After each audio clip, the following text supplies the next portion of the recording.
What's up, Wildcide besties and baddies? I'm Bailey. And I'm Chelsea, and we're here to walk you through the wild sides.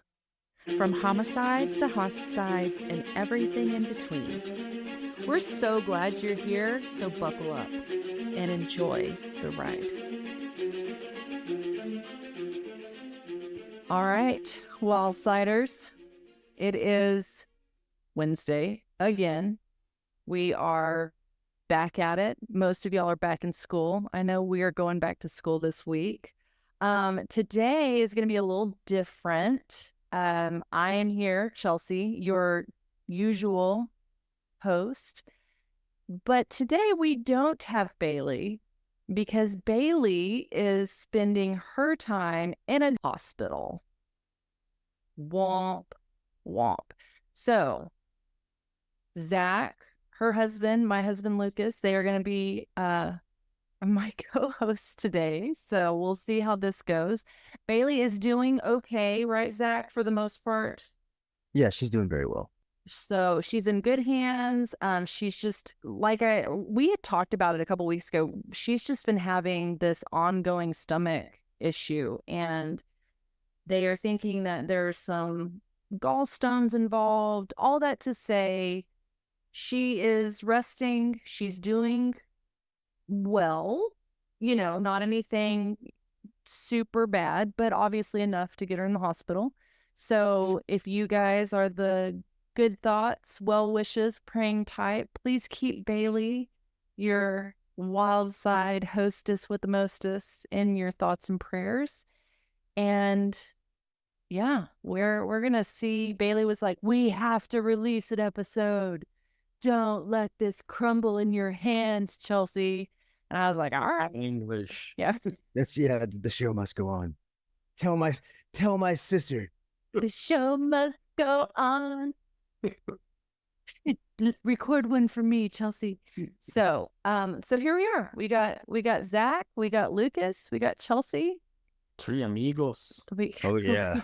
Oh man. We have y'all. We have the wildest case. So we're going to keep it shorter, short and sweet. As you can tell, there's been a lot going on. So I'm going to get into it. Are you literal guys ready for this? Let's do this. I'm ready. Okay. Today we will be covering a case that occurred in 2008 in Loftahammar, Sweden. Yeah. So Loftahammar is a quaint port town with roughly 500 people located on the eastern coast of Sweden. It's about a 3-hour drive south of Stockholm. And it is one of those towns that easily doubles in population during the summer because tons of people have summer vacation homes. Doubles to 1,000. Wow. Impressive. It's a booming Sign me up. Summer vacation location. And Agneta and Ingemar Westlund, however, they were not vacationers there. They were permanent residents in the area. I'm going to have a hard time remembering those names. That's okay. You said what I was thinking. Yeah. Agneta and Ingemar. Agony. Yes, thank you. So there was not a ton of information on the two of them, mainly because there was really nothing extraordinary about them. They met in high school when Agneta was 15 and Ingemar was 19. And then the two waited until they were in their 20s and they eventually eloped. And they had 2 daughters. And they worked and they had kids and they did all the things. And eventually they got to retirement age and decided to retire on a farm there in Loftahammar. Okay. I know them so well. Mm-hmm. Yep. And so in Loftahammar is where they would settle and begin enjoying their retirement, piddling around the house and taking walks down to the lakes, going to church, just just doing their thing, just Milking normal. cows, getting the eggs. Yeah. Seeing the same 5 neighbors. Yep. Yep. But in true Wildcide fashion, unfortunately, on September 8th, 2008, life would come crashing down for the Westlunds. Yeah, 2008 was, I remember it was pretty rough. I know we were in Midland in 2008. That's when like they had that first like, Housing crisis. yeah. So it was a lot of despair in 2008. I feel like. Yeah, it wasn't a very happy year. Yeah. That How was a old tough were year. you? When I was a junior in high school, I that was was gonna such a say, tough time. Were you 3 years old, Zach, in 2000? Yeah. Pretty much. I just hormones, this is a hard time for me as well. I know. Housing markets and hormones. The housing market and hormone, hashtag. So sometime around 10:30 that night on the evening of September 8th, 2008, Ingemar Westlund would make a frantic call to the police explaining that he had found the lifeless body of his wife, 63-year-old Agneta, about 30 feet from the lake. That was a short walk from their farm there in Loftahammar. So, Agneta had been brutally and violently attacked. When police arrived to the scene, they found Agneta in a pool of her own blood with injuries that included lacerations on the neck, head, face, and torso. Her limbs were also covered in bruises and lacerations. Her body would be sent off to be inspected by a medical examiner to try to determine the cause of death. The reports would show no signs of sexual assault, but the lacerations, it was believed, were the result of stabbing with power, rotating force, and torque, meaning whatever. Slashing, kind of like, Yes. just going to town. Yeah, going to town. Like, Not thrusting, but like a sword, like hacking. yes, like hacking. I was like frantic. Yes, like frantic. Yes. And I mean, just absolutely grotesque, brutal. I mean, she was like pulverized. Furthermore, a 5.5-inch wide wound was found down the side of her back, which was about the size of a wheel, if you will, right? Like a smaller, Motorcycle tire. yeah, kind of like a motorcycle maybe type of wheel. And there were also 2 puncture wounds on one of her arms, like deep puncture wounds on one of her arms.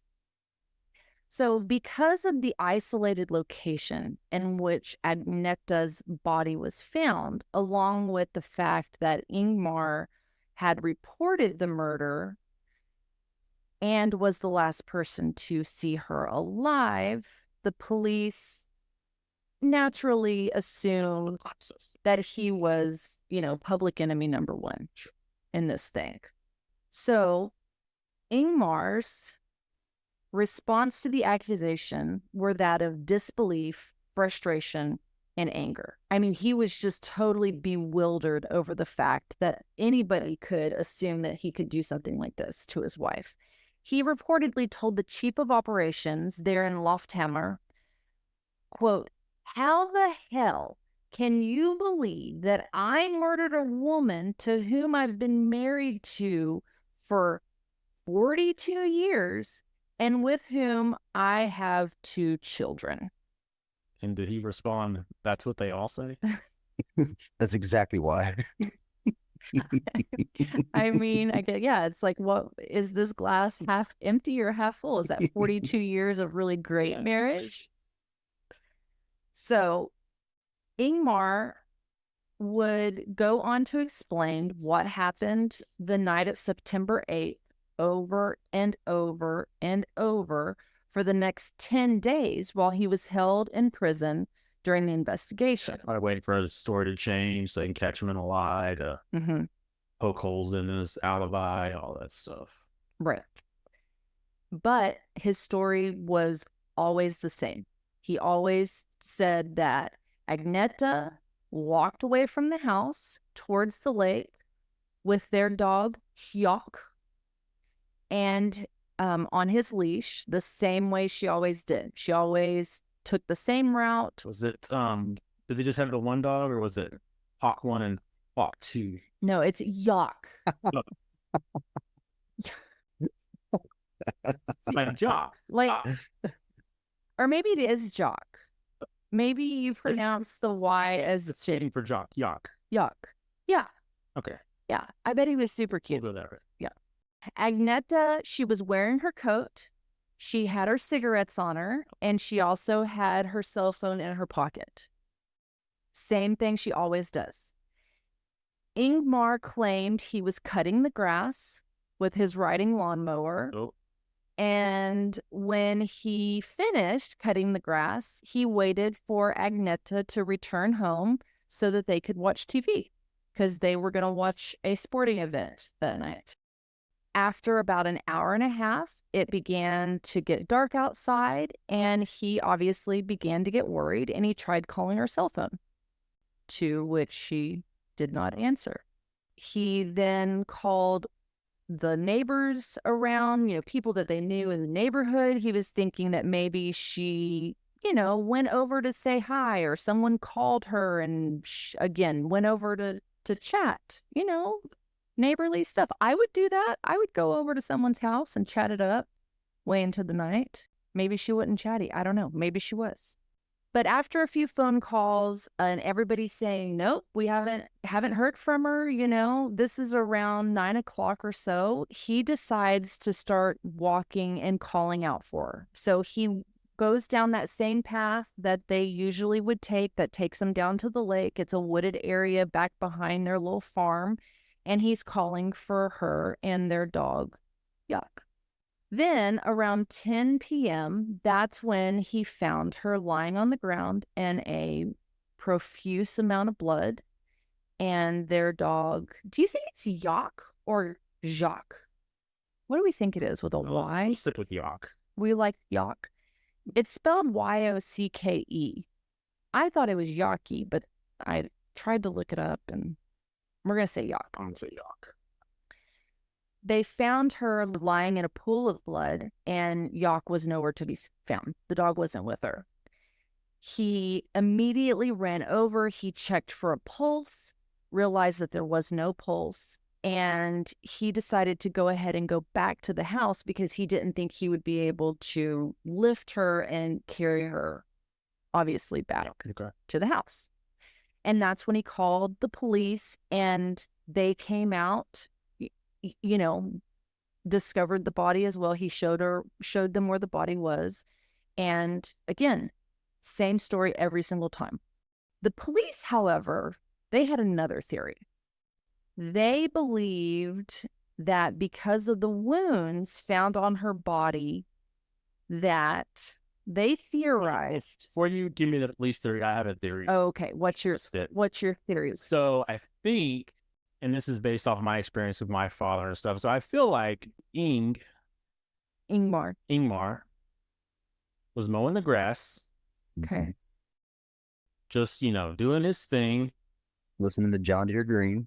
Agneta. Listening to John Denver? Is that what you said? That's a John Deere Green, John Deere Green. Agneta was probably like chilling by the lake, taking a nap. He runs over her with the lawnmower and scares the dog off, blames it on the dog. That's what I'm thinking happened. I mean, it was. And then it's like, oh crap, I ran over my wife. I'm gonna get on the hook for this. Now I have to come up with this other alibi so they don't pin me for her accidental murder. Well, he did say he went and mowed the grass though, so he might just write it off as an accident. Yes, so the lawnmower is the hacking of the body. Yes, ran over her. Well, but that would be accidental, manslaughter. Yeah, but people freak out when they kill somebody. Oh, I assume. I was gonna say, have you freaked out when you've killed? I mean, by every murder that I've seen, that's kind of what they do. I mean, it took him a while though to find her when he went walking. Said. Well, I think it was a decent walk though through like wooded area. Do you think he would drive his riding lawnmower? Yeah. Oh, so I thought it was like a field. Like he maybe was riding through the fields and she was laying down taking a nap near a Yeah, I don't pond. know. It didn't say how far the lake was. I couldn't find that, but it was a wooded area. Acres they had I don't know. for old yacht to run around on. I'm not sure, but That's my theory. the police they had a similar theory. Okay, so they think that they got into a fight, and Ingmar snapped, and he did just that. He ran her over with his lawnmower, and then moved her body out by the lake, so it didn't look like it happened there on the property. Right? So the police would go on to collect samples and swabs from all of the equipment and like different parts of the Westlund property and house. The lawnmower blades were included in this collection, and blood was found on the blades. Oh. However, when the forensic tests were run, the DNA came back not matching Agneta. In fact, the blood wasn't even human. Oh, no, that's the dog. Oh no. Oh, that's what they got in a fight over. He ran over the dog. Ooh. Her favorite purebred Swedish hound. Little Yachty. I mean, I don't know. We don't know what happened to the So dog. the dog was taking a nap. He ran over the dog. Okay, second theory. Here it comes. She ran over the dog and then she went all She kind of went. He wasn't having it. Well, what we know is that we have a 63-year-old female that has been brutally murdered, no dog, and DNA that has come back. It is not matching Agneta, and it's not human blood. Know where the dog is. Well, Or not. this whole time, you have to remember, Ingmar is sitting in prison, like he's being detained, right? As they're Getting grilled. Yes, he's 10 days getting straight. for 10 days. So after that 10 days, they finally had to release him from custody because they just didn't have enough evidence to keep him there. However, he would remain the prime suspect for the next 5 months. So the police were so sure that Ingmar and his lawnmower were the culprits that at one point they actually purchased a pig. Now, I am assuming that this pig was already deceased. I don't think it was a live pig. Let's hope it was not a live Can't pig. have seen that. They covered it in denim because she was wearing blue jeans the day that she was found. And they ran over this pig with the same make and model lawnmower to see if the wounds matched up. Yeah, okay. However, each time they conducted this experiment, they found the wounds didn't match. And in fact, there was actually more damage done to the lawnmower than to the pig itself. And so they're like, well, the lawnmower would have had more damage on it if he had run over. So, I mean, and pigs, I mean, I raised pigs in high school, a pig in high school. Yeah. They're pretty thick-skinned critters compared to humans. Yeah. I mean, it may be close, but I mean, I don't think they could borrow a corpse to recreate this. I think laws in Sweden are. I think you're right. in 2008. 2008, it was a wild time. It was a hard year. Look, a thick pig with Levi jeans on. I wonder if they were skinny Were they jeans. cruel pig? You think they had them on like all four or just the back two? The hindquarters was it like overall size? What's the lipstick for on the chicken? It's like it's just for accuracy. You think they greased it first or like gave it a running start? I don't think it was alive. It wasn't alive, y'all. It couldn't have been alive. I think they should question whoever came up with that idea. Like, well, let's test it like this. That's the real suspect. Yes, that is I true. think I was on CSI last week, the whole denim pig episode. They're like, we should run it 5 times though, just to make sure, not once. I mean, they did run it a couple of times just to make sure. I don't know if it was the same pig, if they had multiple pigs. I don't know. Exhibit A, B. So, with no evidence linking Ingmar to Agneta's death, On Wednesday, January 28, 2009, Ingemar Westlund was finally cleared of all suspicions, and the case went cold. I mean, they had nothing, right? Like, they had no other suspects. It's a pretty secluded area. It's after the summer months, right? Like, people are starting to go back home. Yeah, I mean, I feel like we have to just find some kind of motive. I mean, okay, maybe they had a fight, but And there were reports that they had been fighting, but again, I mean, there were no priors. There was no Right. prior like domestic abuse. No, and the girls, Yeah. both of their daughters were like, no, they were happy, healthy. Just That was even my next Yeah. question. I was like, it has to come down to like, what did the kids say? good old But fashioned mom and dad. Just literally living retirement life. I mean, how close were the next set of neighbors? Like, I mean, it I wasn't. mean, was it in passing? I see them on a regular basis. I think Could it was been close. one of the neighbors, or was it I mean, I guess it could have been anything. kind of one of those places you have to kind of know where it is to get there? I mean, it's not just No, it's a coastal town, and it's kind of a smaller. It's almost like a neighborhood within a larger area. So they're, you have 1,000 suspects wow. at this point. I mean, that shouldn't take too long. 999 to be exact. Well, you guys don't have to wait too long to find the answer, because in 2009, and with the help of a YouTube video, the Swedish police caught a break, and they instead asked the question, was Agneta's murder in fact a murder, or was it actually just an accident? So one of the detectives who was still searching for answers in this cold case came across a YouTube video of a man who was kicked to death in Canada by a moose. Oh, It would be Canada. The detective decided to contact the Swedish, so they put a dead pig in with the angry moose to see if the markings matched. Please tell me that they had. But they put him in Yes, like a denim jacket this time. The Canadian tuxedo. Frank, give me a moose and a pig and denim. Eh? I got a plan. So the detectives decided to contact the Swedish National Forensic Center to see if there was any animal DNA found on Agneta's body. And after studying Agneta's wound and doing genetic testing, they recovered fur and saliva. And they were able to determine that the DNA belonged to a European elk, which is also known as a moose. Furthermore, And I'll get the dog too. I don't know.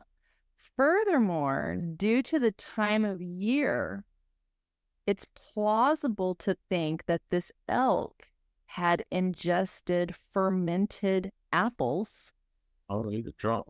which can cause the animal to become inebriated. That would be the scariest thing in the world, to see a drunk moose coming at you. Can you imagine? I mean, these things are what, 800? Yeah, they're pretty mad. I mean, they do a lot of damage. So they're pretty aggressive anyway. This baseline, you can get them all hopped up on hard apple cider. You never know what's going to happen. I mean, they fight wolves. Yeah. With the evidence, the fur, and now you have to remember, they found fur, and they found, I guess they didn't test.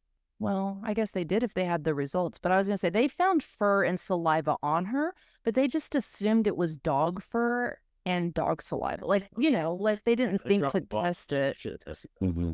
I mean, I don't know. What's protocol? Do you test for moose DNA, moose saliva? In the middle of nowhere, yeah. I mean, you want to cross-reference all the wildlife in the area. I mean, it could have been, I don't know, bears inhabit Sweden. I don't even know the wildlife in Sweden. No, I don't know.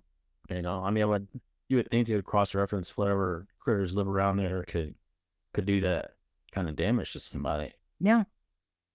Especially after they had to cross off the tractor. Because, like, that's what I think everybody figured it was. Yeah. So after they, pretty much couldn't find any evidence linking Ingemar to Agneta, and then finding the fur and the saliva that belonged to a moose or an eastern elk, they fully cleared Ingemar of any blame, and their final thoughts on it is that more than likely Agneta was out with Yocke. The dog probably started agitating and barking at the moose. The moose having a belly full of fermented apples, which can, cause these animals to get quite aggressive. He's an angry drunk, apparently. Oh, yeah, abusive. It also lines up with the force and the torque and just the absolute shredding that happened to her body. I mean, I think it's plausible to think that an animal that big could cause that type of damage. I mean, around here, boars, wild pigs can cause massive damage. So I can't imagine what an 800-pound moose would be able to cause. Like I said, Ingemar was finally cleared, and he would eventually move from his little farm up to Stockholm to live by his daughters, because he said that he needed to get away from the suspicions of the police and the neighbors, because people just would not on the lawnmower, just something over in the yard, like inconsequential. Yeah, it could have been a bird. It could have. So, where's the dog? Like, the dog wasn't found near. Dog ran off. They never found the dog. Yeah, it's not a very loyal dog. Just leave Agneta just like hanging out on. And he could have been killed by the moose. He didn't go last. Go for eating. So the dog dropped the ball. I mean, if he didn't get killed, then he dropped the ball. So only two ways to cut that. And if the dog got hurt, other wildlife could have got him later on. Sure. Because like a lot of dogs kind of go off to be by themselves too when they're real hurt or injured. Sure. That is true. Or stay by their owners. Well, honey, I don't know. But what was so sad to me is that they had to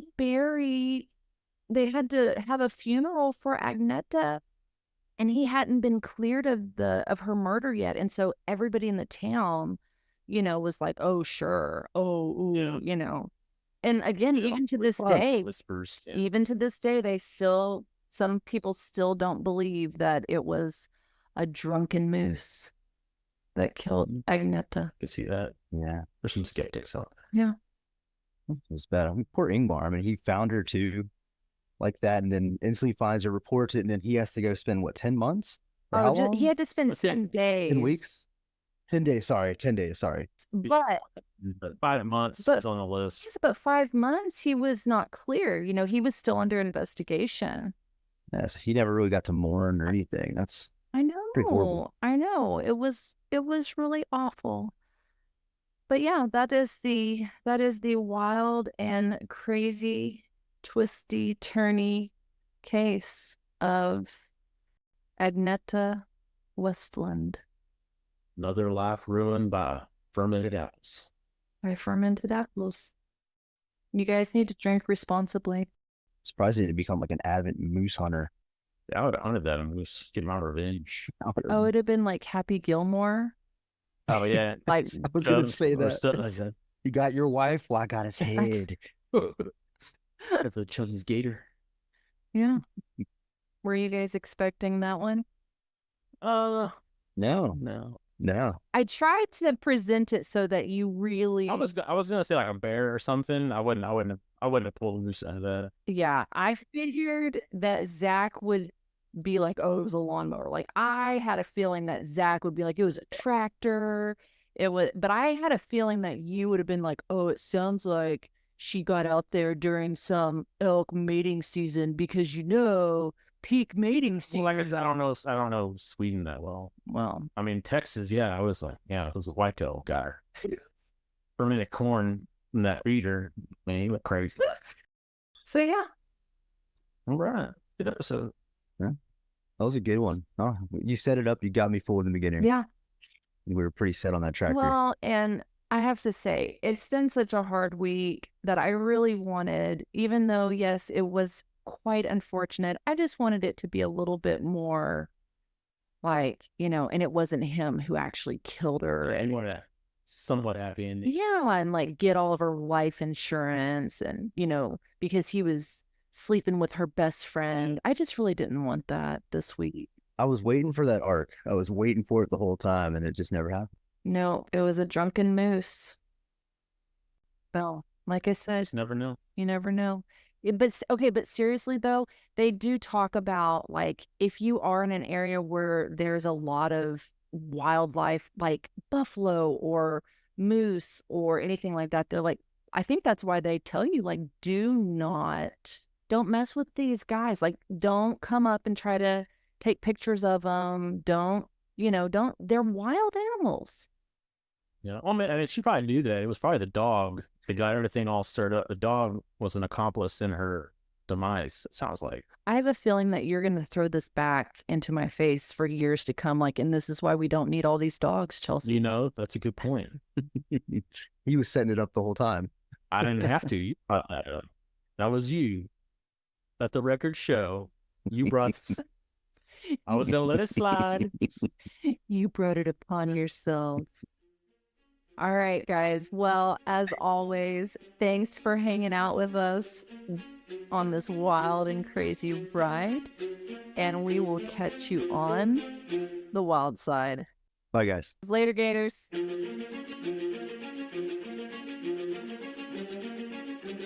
Hey, Wildside Tribe, don't forget to follow us on Instagram and Facebook at Wildside Podcast. Make sure to tune in on Wildside Wednesdays. New episodes will drop each Wednesday at 6 a.m. Eastern Standard Time.